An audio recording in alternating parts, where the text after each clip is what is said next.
নমস্কার সবাইকে আমাদের বিদ্যাশিক্ষা ইউটিউব চ্যানেলের পক্ষ থেকে।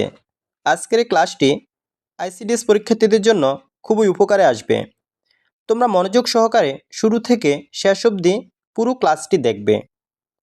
আজকের এই ক্লাসে আমাদের প্রথম প্রশ্ন, ভাষার সবচেয়ে ছোট উপাদান কোনটি? এ ধ্বনি, বি বাক্য, সি শব্দ, ডি উপরের কোনোটি নয়। এখানে সঠিক উত্তর হবে এ ধ্বনি। ভাষার সবচেয়ে ছোট উপাদান হলো ধ্বনি। পরবর্তী প্রশ্ন, ধ্বনির লিখিত রূপকে বলা হয় এ শব্দ, বি বর্ণ, সি বাক্য, ডি উপরের কোনোটি নয়।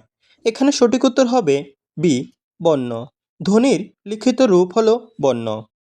পরবর্তী প্রশ্ন, বাংলা ভাষায় ব্যবহৃত উপসর্গগুলিকে কত ভাগে ভাগ করা হয়? এ 4 ভাগে, বি 5 ভাগে, সি 7 ভাগে, ডি উপরের কোনোটি নয়। এখানে সঠিক উত্তর হবে ডি উপরের কোনোটি নয়। পরবর্তী প্রশ্ন, ক্রিয়ার সঙ্গে সম্পর্ক বিচারে কারক কত প্রকার? এ 4 প্রকার, বি 5 প্রকার, সি 6 প্রকার, ডি 7 প্রকার। সঠিক উত্তর সি 6 প্রকার।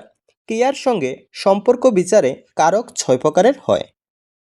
পরবর্তী প্রশ্ন, উপসর্গ ব্যবহৃত হয় ক্রিয়াপদের এ পূর্বে, বি পরে, সি যে কোনো স্থানে, ডি উপরের কোনোটি নয়। সঠিক উত্তর এখানে হবে এ পূর্বে ব্যবহৃত হয়। পরবর্তী প্রশ্ন, বর্ণের উচ্চারিত রূপকে বলা হয় এ স্বরবর্ণ, বি শব্দ, সি ধ্বনি, ডি বাক্য। সঠিক উত্তর ধ্বনি, সি। বর্ণের উচ্চারিত রূপকে বলা হয় ধ্বনি। আমাদের পরবর্তী প্রশ্ন, মনের ভাব প্রকাশের জন্য ব্যবহৃত অর্থবোধক ধ্বনি সমষ্টিকে কী বলে? এ ভাষা, বি কারক, সি উপসর্গ, ডি অনুসর্গ। এখানে সঠিক উত্তর হবে এ ভাষা বলা হয়। পরবর্তী প্রশ্ন, কৃত্তিবাসী রামায়ণের শেষ কাণ্ড কোনটি? এ আদিকাণ্ড, বি অরণ্যকাণ্ড, সি উত্তরকাণ্ড, ডি উপরের কোনোটি নয়।